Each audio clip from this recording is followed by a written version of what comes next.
Hello, it's Maciej Talaga again, and I would like to invite you to the next episode dedicated to my prolonged research project focused on hands-on interpretation of the so-called Nuremberg Codex, also known as Project Hausbuch or simply as manuscript 3227A. And this time, we are going to delve into what's a foundation of any martial art, that is, footwork. Initially, I wanted to shoot all the sequences in period shoes, but this turned out impossible as the polished concrete floor in the filming studio was slippery even in modern rubber soles. So after several trials in the replicas, I dropped the idea. Take note, however, that all the presented sequences have been researched and practiced almost exclusively in period footwear throughout the project. And therefore they are by no means limited to modern shoes or flooring. So not to waste any more the precious video time, I skip the other background information and long-winded methodological explanations.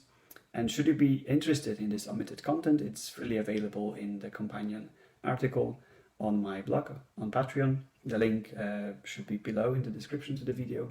So feel invited to have a look at it. And one more note. Both in writing and here in the video, I divided the presented interpretations into two groups. The first one is called text-based, and it's just that. That is, interpretations that neither contradict the text nor add to it. And the other one is labeled practice-based, and it enriches the data derived from the text with those coming from my prolonged practice, as well as other sources. And while it is meant not to contradict the text, it certainly adds elements that are external to it or contained only implicitly and sort of derived from interpretation or guesswork sometimes. Hence, these interpretations, these practice-based interpretations or additions are to be taken with a grain of salt, and I will be happy to discuss them, as always, in whatever way you see fit.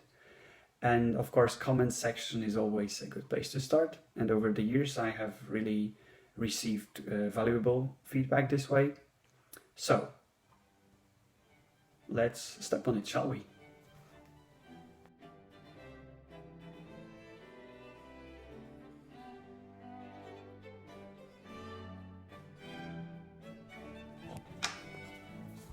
Efficient fighting requires precision and mobility, two qualities which are often at odds.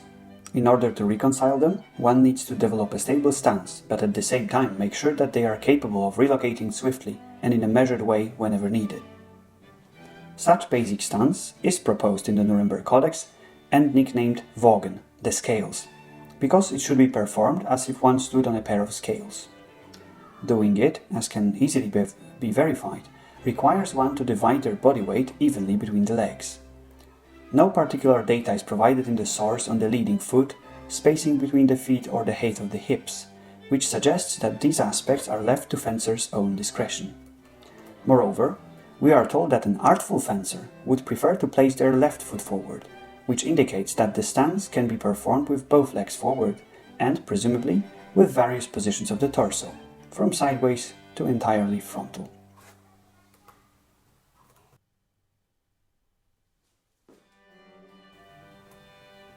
Of course, one can rarely attack the opponent without leaving the Wagen.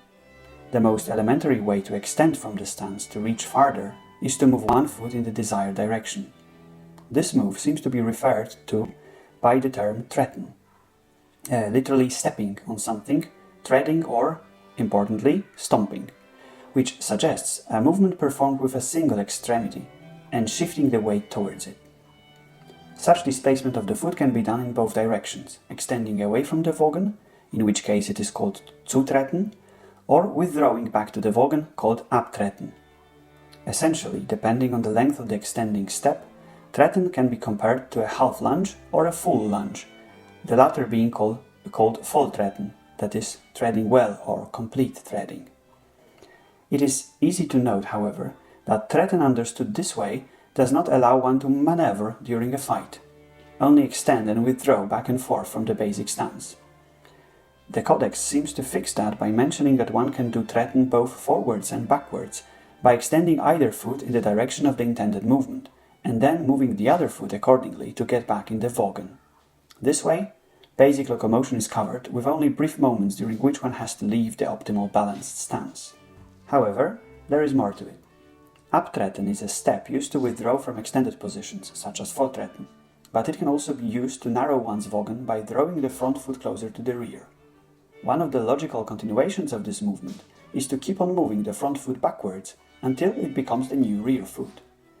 This way a passing step is achieved. Those seem to be referred in the Codex usually when the term schreiten is used.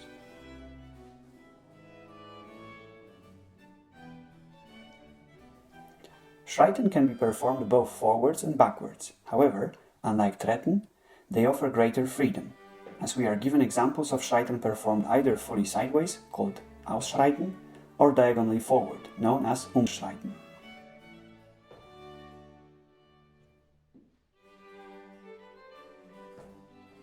Interestingly, ausschreiten seem to be linked to defensive or counteroffensive movements, such as Krummhau or Tverhau. There, they do a good job by moving the fencer off the line of the incoming attack. They don't need to move them forward, as the attacking opponent is covering all the distance needed to hit. Umschreiten, on the other hand, has a clear forward component for a similar reason. This kind of footwork seems to be linked to offensive actions, and, of course, without moving at least slightly forward, it is hardly ever possible to land an attack.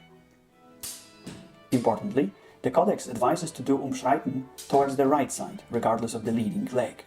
In effect, when started with the right foot forward, or the left for left-handers, umschreiten requires crossing the center line with the passing step. This kind of motion is clearly included in the kinesthetic repertoire of the Codex, as evidenced by the so-called Schildtreten, discussed a bit later. Combined, schreiten and treten provide a comprehensive toolbox allowing one to move in a variety of ways and in all possible directions.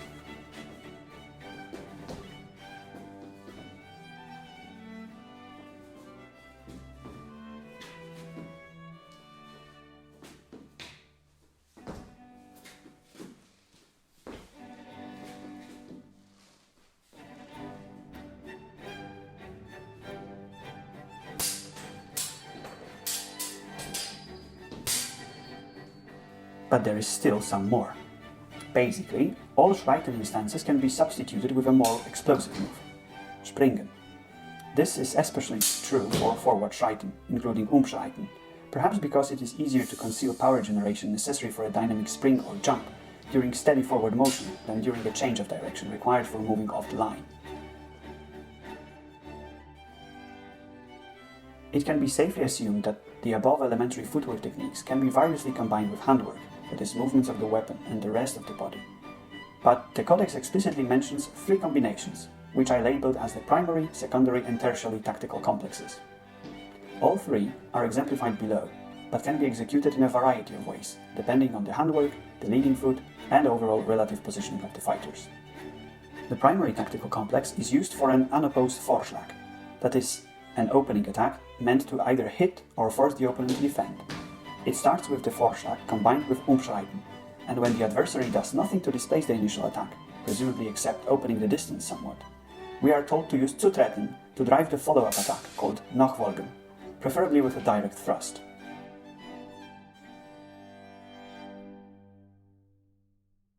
The secondary tactical complex is proposed for a bound Vorschlag, that is, the initial attack that was displaced by opponent's weapon. Again, we are advised to deliver the Vorschlag with umschreiten, but as soon as it is parried, we should secure a favorable binding position and use schreiten to hit with winden. Winden has already been covered in one of my previous videos, so here we limited ourselves to a very brief visualization of the concept.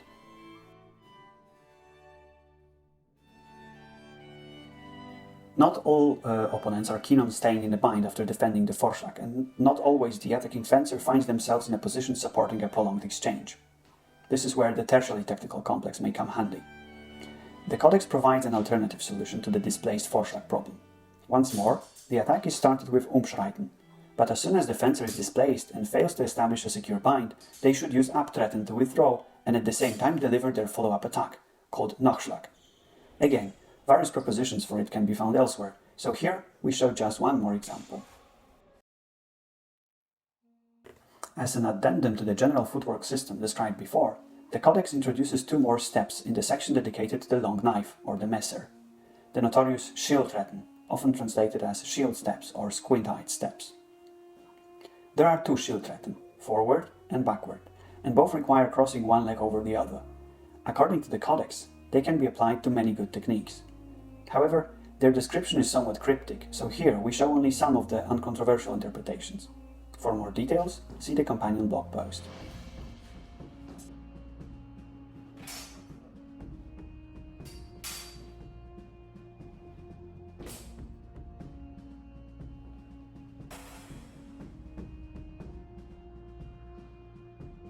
Having covered what the source explicitly says about footwork, it is time to discuss some insights from practice which prompted us towards new readings of the Codex and suggested that there might be some implicit information soon in between the lines.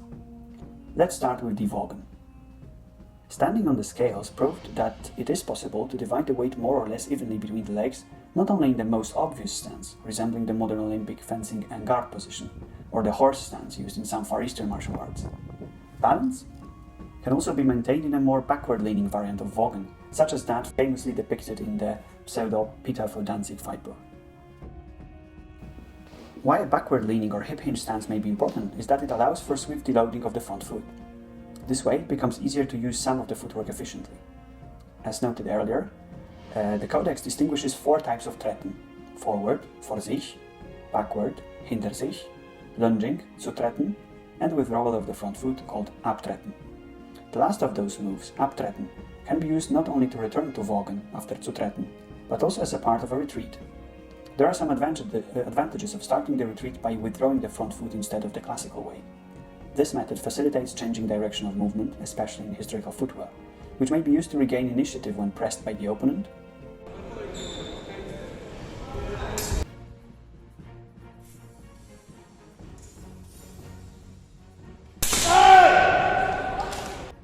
helps avoid strikes to the legs, and allows for going backwards without lowering one's center of gravity and exposing the upper openings.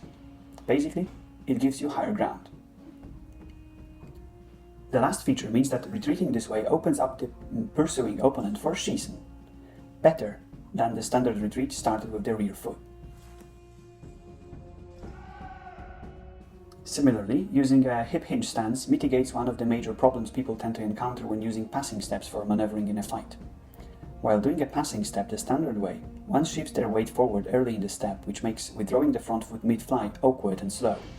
And clever opponents time their leg strike exactly to this moment, thus taking advantage of the forward movement of the stepping fencer.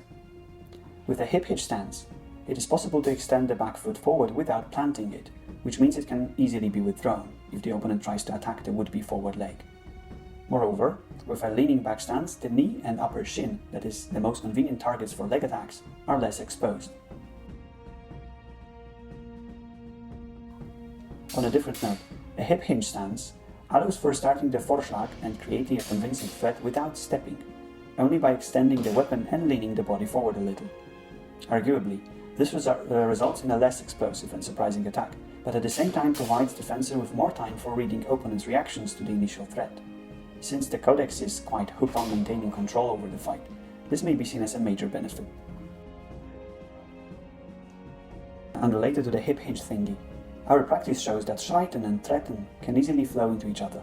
Especially turning Schreiten into Treten in the middle of a step, when well practiced, can be used to a devastating effect on opponents not used to it.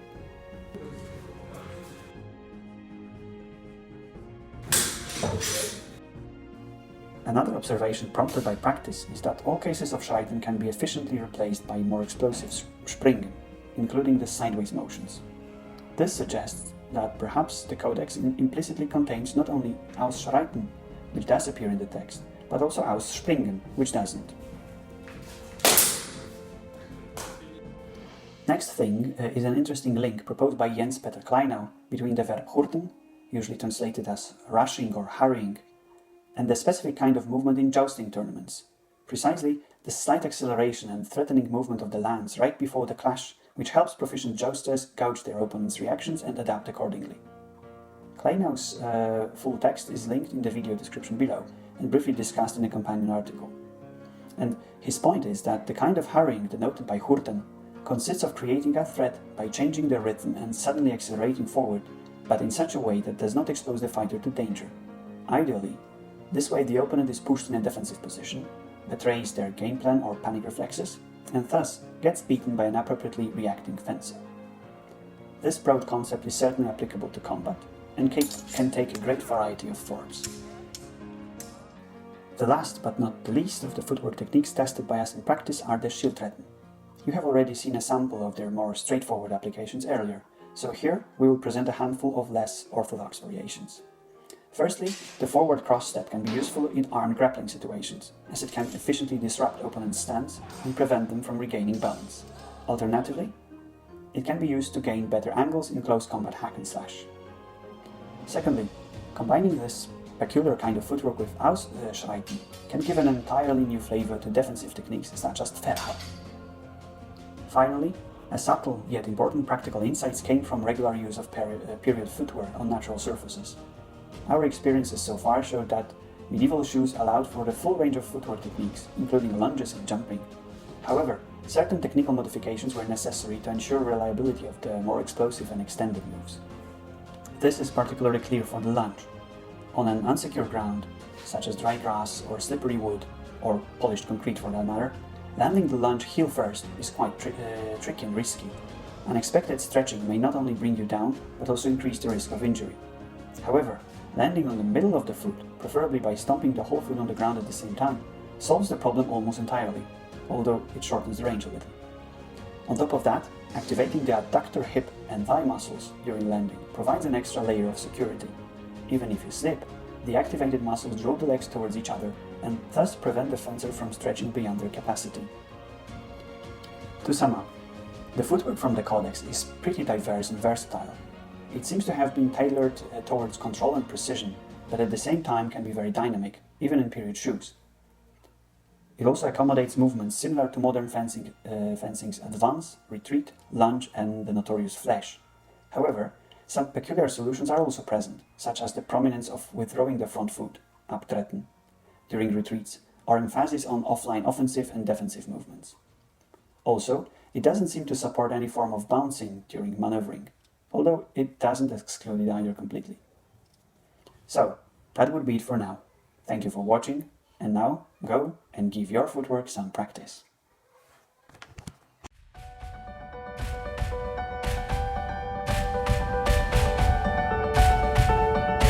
Tak, proszę.